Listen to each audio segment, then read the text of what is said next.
شروع اللہ کے نام سے جو بڑا مہربان نہایت رحم کرنے والا ہے۔ بھائیوں اور بہنوں، روزانہ عصر کے بعد یہ ایک تسبیح پڑھ لیا کریں۔ اولاد کی کامیابی انشاءاللہ اپنی آنکھوں سے دیکھیں گے۔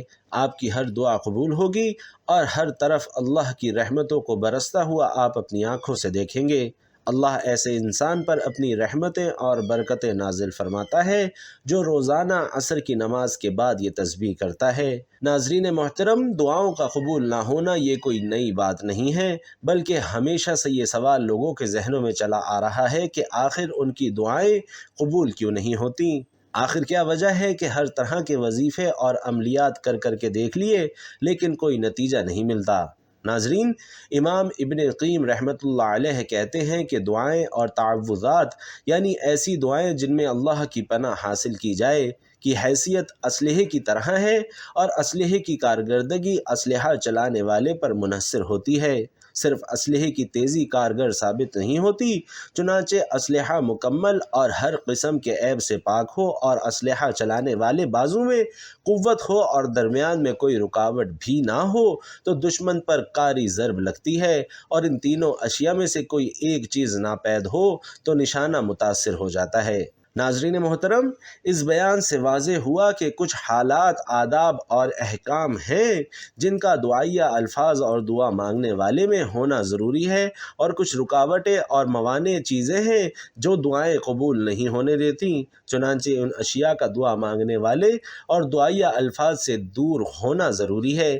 لہٰذا جو ہی یہ تمام اشیاء موجود ہوں گی، آپ کی دعائیں بھی قبول ہو جائیں گی۔ چنانچہ قبولیت دعا کے لیے معاون اسباب میں چند اسباب یہ ہیں۔ نمبر 1، دعا میں اخلاص ہونا چاہیے۔ دعا کے لیے اہم اور عظیم ترین ادب ہے کہ اللہ سبحانہ و تعالی نے بھی دعا میں اخلاص پر زور دیتے ہوئے فرمایا کہ عبادت اللہ کے لیے خاص کرتے ہوئے دعا میں اسی کو پکارو۔ اور دعا میں اخلاص کا مطلب یہ ہے کہ دعا کرنے والا یہ نظریہ رکھے کہ صرف اللہ عز و جل کو ہی پکارا جا سکتا ہے اور وہی اکیلا تمام ضروریات کو پورا کرنے والا ہے، اور دعا کرتے ہوئے ریاکاری سے گریز کیا جائے۔ نمبر دو یہ ہے کہ توبہ اور اللہ کی طرف رجوع کرنا۔ چونکہ گناہ دعاؤں کی عدم قبولیت کے لیے بنیادی سبب ہے، اس لیے دعا مانگنے والے کے لیے ضروری ہے کہ دعا مانگنے سے پہلے گناہوں سے توبہ اور استغفار کرے، جیسا کہ اللہ عز و جل نے نوح علیہ السلام کی زبانی فرمایا کہ نوح علیہ السلام کہتے ہیں، میں نے ان سے کہا کہ اپنے پروردگار سے معافی مانگ لو، بلا شبہ وہ معاف کرنے والا ہے۔ اللہ تعالیٰ تم پر آسمان سے خوب بارشیں برسائے گا اور تمہارے مال اور اولاد سے مدد کرے گا، تمہارے لیے باغ پیدا کرے گا اور نہریں جاری کرے گا۔ ناظرین، نمبر 3 یہ ہے کہ عاجزی، انکساری، خشوع اور خضوع اور امید اور خوف حقیقت میں دعا کی روح، دعا کا مقصد اور دعا کا مغز ہے۔ فرمان باری تعالیٰ ہے کہ اپنے رب کو گڑ گڑا کر اور خفیہ طور پر پکارو، بے شک وہ حد سے بڑھنے والوں سے محبت نہیں کرتا۔ ناظرین، چوتھی چیز یہ ہے کہ دعا الحاح کے ساتھ بار بار کی جائے۔ دعا کرنے میں تنگی اور سستی کا شکار نہ ہو۔ 2-3 بار دعا کرنے سے الحاح ہو جاتا ہے، 3 پر اکتفا کرنا سنت کے مطابق ہوگا، جیسا کہ ابن مسعود رضی اللہ تعالی عنہ کہتے ہیں کہ نبی کریم صلی اللہ علیہ وسلم کو 3 بار دعا اور استغفار پسند تھی، اور اسے ابو داؤد اور نسائی نے بھی روایت کیا ہے۔ ناظرین، 5ویں چیز خوشحالی کے وقت دعا کرنا اور آسودگی میں کثرت سے دعائیں مانگنا ہے۔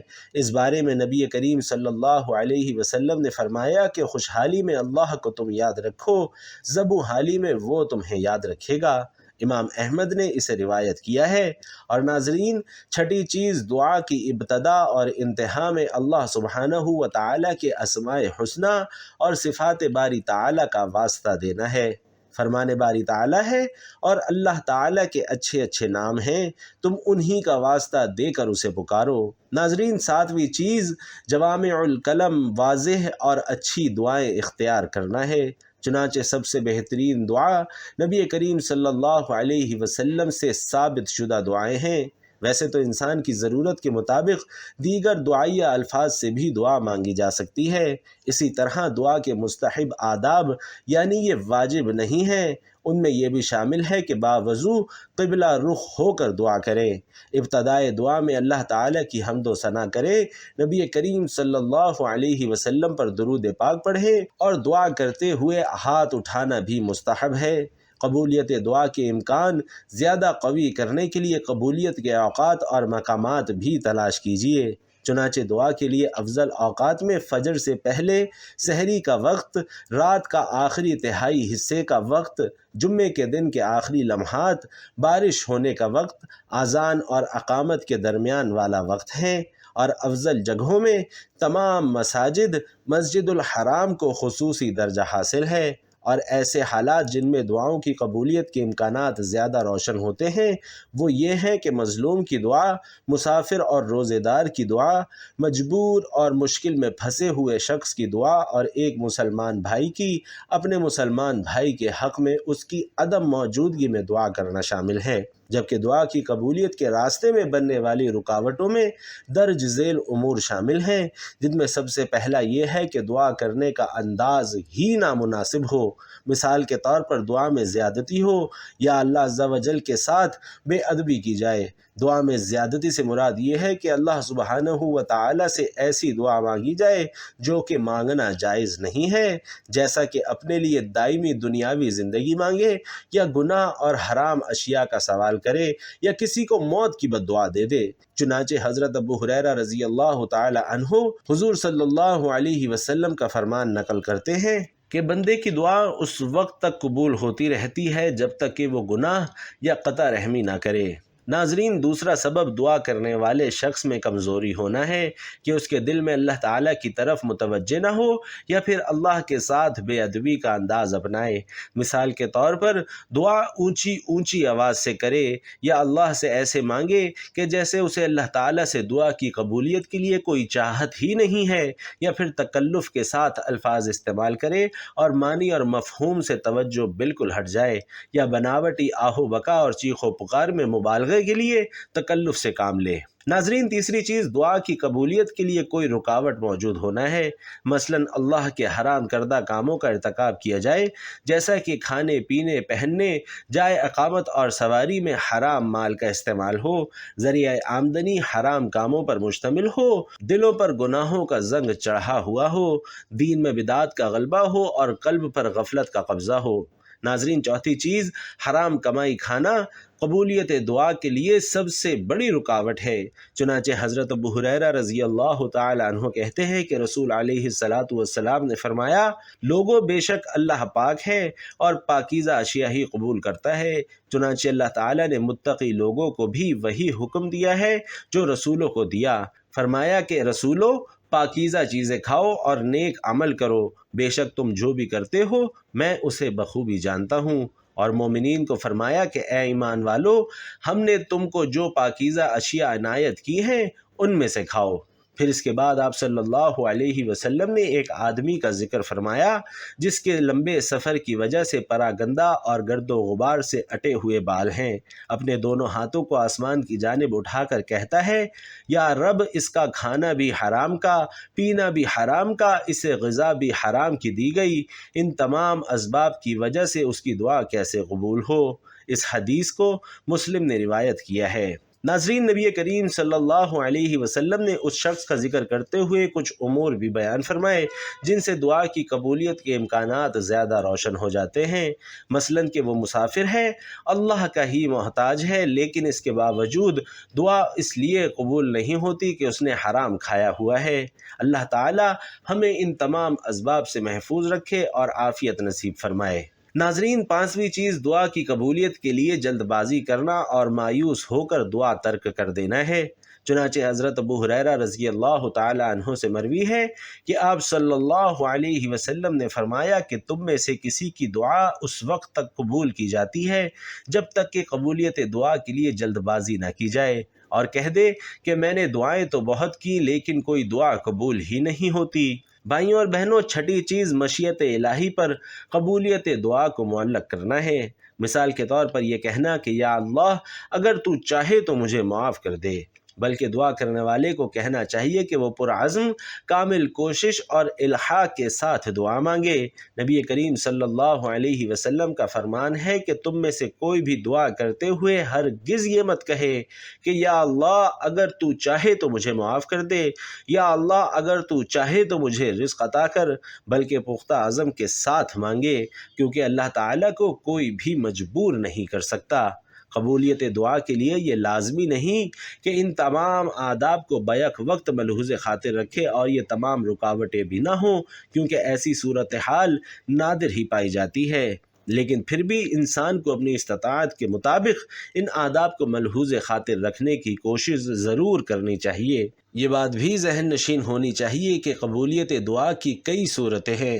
ہو سکتا ہے کہ اللہ سبحانہ و تعالی بندے کی دعا قبول کرتے ہوئے اسے وہی عنایت کر دے جس کی وہ تمنا کرتا ہے، یا پھر اس دعا کے بدلے میں کسی شر کو رفع کر دیتا ہے، یا بندے کے حق میں اس کی دعا سے بہتر کوئی چیز میسر فرما دیتا ہے، یا پھر اس کی دعا کو قبولیت کے دن کے لیے ذخیرہ کر دیتا ہے جہاں پر انسان کو اس کی انتہائی ضرورت ہوگی۔ ناظرین، نبی کریم صلی اللہ علیہ وسلم کی ایک حدیث مبارکہ کا مفہوم ہے کہ دعا سب سے بہترین عبادت ہے اور کوئی چیز اللہ کے نزدیک دعا سے بہتر نہیں۔ ارشاد باری تعالیٰ کا مفہوم ہے کہ جو ان کے بعد آئیں گے وہ کہیں گے اے ہمارے پروردگار ہمیں بخش دے اور ہمارے ان بھائیوں کو بھی جو ہم سے پہلے ایمان لا چکے ہیں۔ نبی کریم صلی اللہ علیہ وسلم نے فرمایا کہ وہ چیزیں جو مرنے کے بعد بھی انسان کو اکیلا نہیں چھوڑتی ان میں ایک دعا بھی ہے، اور دعا ایک ایسی عبادت ہے کہ جس کے لیے نہ تو کوئی وقت متعین ہے اور نہ ہی کوئی حالت متعین ہے۔ انسان کسی بھی وقت میں کسی بھی حالت میں اللہ سے دعا کر سکتا ہے۔ حضرت ابراہیم علیہ السلام نے وطن سے ہجرت کرتے ہوئے فرمایا کہ میں اپنے پروردگار سے دعا مانگ کر محروم نہیں رہوں گا۔ حضرت زکریا علیہ السلام نے فرمایا تھا کہ میں کبھی بھی تجھ سے دعا کر کے محروم نہیں رہا، اور اللہ سبحانہ و تعالی نے اپنے ان بندوں کی تعریف فرمائی ہے جو اس سے دعا کرتے ہیں۔ چنانچہ فرمایا گیا کہ یہ لوگ نیک کاموں میں جلدی کرتے تھے اور ہمیں لالچ، طمع، ڈر اور خوف سے پکارتے تھے، اس حال میں کہ ان پر خشوع کی کیفیت طاری ہوتی تھی۔ ناظرین محترم، ہمارا آج کا وظیفہ بھی دعاؤں کی قبولیت کے حوالے سے نماز عصر کے بعد ایک تسبیح پڑھنے کا وظیفہ ہے، اور اس کا فائدہ یہ ہے کہ جو یہ وظیفہ کر لیتا ہے اللہ سبحانہ و تعالی اس کی تمام دعائیں قبول فرماتا ہے، اس کی تمام تنگ دستیاں اور اس کی تمام پریشانیاں دور کر دیتا ہے، اس کی اولاد کی قسمت چمک جاتی ہے اور ان کی قسمت کے بند تالے کھل جاتے ہیں، اس کے گھر میں رزق اور دولت کی فراوانی ہو جاتی ہے اور وہ ایک خوشحال زندگی گزارنے لگتا ہے۔ نماز عصر کی اہمیت بہت زیادہ ہے کیونکہ یہ دن ڈھلتے وقت کی نماز ہے، جیسا کہ ایک حدیث پاک سے بھی ثابت ہے کہ جب انسان اس دنیا سے رخصت ہوتا ہے اور اس کی میت کو قبر میں رکھا جاتا ہے تو عالم برزخ میں اس انسان کی روح کو دن ڈھلتے یعنی عصر کے وقت دکھایا جاتا ہے، اور وہ جیسے ہی دیکھتا ہے کہ سورج غروب ہونے والا ہے تو وہ فوراً خواہش کرتا ہے کہ عصر کی نماز پڑھنی چاہیے، اور جب وہ یہ دیکھتا ہے کہ سورج غروب ہو رہا ہے تو وہ آنکھیں ملتے ہوئے کہتا ہے کہ مجھے نماز پڑھنے دے کیونکہ عصر کی نماز کا وقت جا رہا ہے، مجھے نماز پڑھنے دو۔ تو فرشتے مسکرا کر کہتے ہیں کہ وہ وقت اب جا چکا ہے، نماز کا وقت اب ختم ہو چکا ہے، اب نماز نہیں پڑھنی کیونکہ اب حساب و کتاب کا وقت شروع ہو چکا ہے۔ لیکن ناظرین، ایسا اسی کے ساتھ ہوگا جو اس دنیا میں رہتے ہوئے نماز کا پابند تھا اور اپنی 5 وقت کی نمازیں باقاعدگی کے ساتھ ادا کرتا تھا، اور ہر وقت نماز کو اہمیت دیتا تھا کہ کہیں اس کی نماز نہ نکل جائے۔ عصر کی نماز کی اہمیت نبی کریم صلی اللہ علیہ وسلم کی اس حدیث سے بھی ثابت ہے کہ نبی علیہ السلام نے فرمایا کہ جس نے عصر کی نماز جان بوجھ کر ترک کی تو اس کی مثال ایسے شخص کسی ہے جس سے اس کی تمام نعمتیں چھین لی گئی ہوں، یعنی مال و دولت اور بیوی بچے وغیرہ چھین لیے گئے ہوں۔ ناظرین کرام، اگر دعا کی بات کی جائے تو الحمدللہ ہم سب ہی دعا کرتے ہیں اور اپنے خالق حقیقی کے سامنے اپنے ہاتھ بلند کرتے ہیں، چاہے ہم نیک ہوں یا گناہ گار ہوں، لیکن ہم اس یقین کے ساتھ اللہ سے دعا کرتے ہیں کہ ہمارا اللہ جو ہمارا رب ہے وہ ہمیں ضرور عطا فرمائے گا۔ آئیے آپ کو ایک ایسا عمل بتائیں کہ جس کو آپ نے نماز عصر کے بعد کرنا ہے، اور انشاءاللہ اس عمل کی برکت سے آپ کی تمام دعائیں اور تمام حاجتیں انشاءاللہ پوری ہو جائیں گی۔ نماز عصر پڑھنے کے بعد آپ نے جائے نماز پر بیٹھے بیٹھے ہی یہ عمل کر لینا ہے کہ سب سے پہلے 3 بار درود پاک پڑھ لیں۔ درود پاک آپ کوئی سا بھی پڑھ سکتے ہیں، آپ چاہیں تو آسان اور مختصر سا درود صلی اللہ علیہ وسلم یا صلی اللہ علی محمد پڑھ لیں، لیکن کوشش کیجئے کہ درود ابراہیمی ہی پڑھیے، کیونکہ یہ فضیلت اور اہمیت کے اعتبار سے سب سے زیادہ ہے۔ درود پاک پڑھنے کے بعد ناظرین آپ نے ایک مرتبہ سورۃ المزمل کی تلاوت کرنی ہے۔ ذکر اذکار اور وظائف میں سورۃ المزمل کی بہت زیادہ افادیت بیان فرمائی گئی ہے، خاص طور سے اولاد کے لیے مشکلات دور کرنے اور ہر میدان میں کامیابیوں کے حصول کے لیے سورۃ المزمل بہت زیادہ اہمیت کی حامل سورہ مبارکہ ہے۔ صرف ایک مرتبہ سورۃ المزمل کی تلاوت کرنے کے بعد آپ نے ایک تسبیح آیت کریمہ کی پڑھنی ہے، یعنی 100 مرتبہ یہ آیت مبارکہ پڑھیں، لا الہ الا انت سبحانک انی کنت من الظالمین۔ 100 مرتبہ یہ آیت کریمہ پڑھنا ایک بہت بڑی سعادت اور فضیلت کی بات ہے۔ ناظرین محترم، اس کے بعد پھر سے 3 بار وہی درود پاک پڑھ لیں جو آپ نے عمل کے شروع میں پڑھا تھا۔ اب آپ کا وظیفہ مکمل ہو جائے گا۔ اس کے بعد اللہ سبحانہ و تعالی سے اپنے لیے، اپنی اولاد کے لیے، اپنے ماں باپ کے لیے اور اپنے مرحومین کے لیے، اپنے تمام گھر والوں کے لیے سچے دل اور خلوص نیت کے ساتھ دعا کا اہتمام کریں اور کوشش کریں کہ ان آداب کو ضرور ملحوظ خاطر رکھیں جو کہ آج کی اس معلوماتی ویڈیو میں بیان کیے گئے ہیں۔ جو شخص یہ عمل بلا ناغہ ہر روز کر لیا کرے تو انشاءاللہ اس کے بڑے بڑے معاملات اس عمل کی برکت سے حل ہونے لگیں گے، اس کے رزق اور مال و دولت میں انشاءاللہ بفضل خدا دن بدن اضافہ ہونے لگے گا، اور جو بھی اس کی زندگی کے مقاصد ہیں ان میں کامیابی حاصل ہونے لگے گی۔ اولاد کی ترقی اور خوشحالی کے لیے یہ عمل انتہائی کارگر ثابت ہوا ہے۔ اسی طرح مرحومین کے ایصال ثواب کے لیے اور ان کی بخشش کے لیے اس عمل کے ذریعے سے کی گئی دعائیں انشاءاللہ بارگاہ الہی میں ضرور مقبول ہوں گی۔ کوئی گھریلو ناچاکی چل رہی ہے تو بھی یہ عمل انتہائی مؤثر ہے، کسی سے کوئی خوف اور خطرہ ہے تو بھی یہی عمل کافی ہے، اولاد نافرمان ہے تو بھی یہی عمل کرے، اور اس کے علاوہ جو بھی آپ کی حاجت ہے، جو بھی پریشانی ہے، جو بھی دکھ یا تکلیف ہے، اس عمل کی برکت سے انشاءاللہ آپ کے تمام مسائل حل ہوں گے۔ اللہ تبارک و تعالی سے دعا ہے کہ نیکی کی بات کو سننے، سمجھنے اور اس پر عمل کرنے کی طاقت اور توفیق ہم سب کو مرحمت فرمائے۔ میرا سنانا اور آپ کا سننا اپنی بارگاہ میں قبول و منظور فرمائے، آمین یا رب العالمین۔ ناظرین، آخر میں آپ سے درخواست ہے کہ کمنٹ باکس میں اللہ تعالیٰ کے 2 طاقتور صفاتی نام یا رحمان یا رحیم ضرور لکھ دیجئے گا۔ اللہ تعالیٰ ہم سب کا حامی و ناصر ہو، آمین۔ السلام علیکم ورحمۃ اللہ۔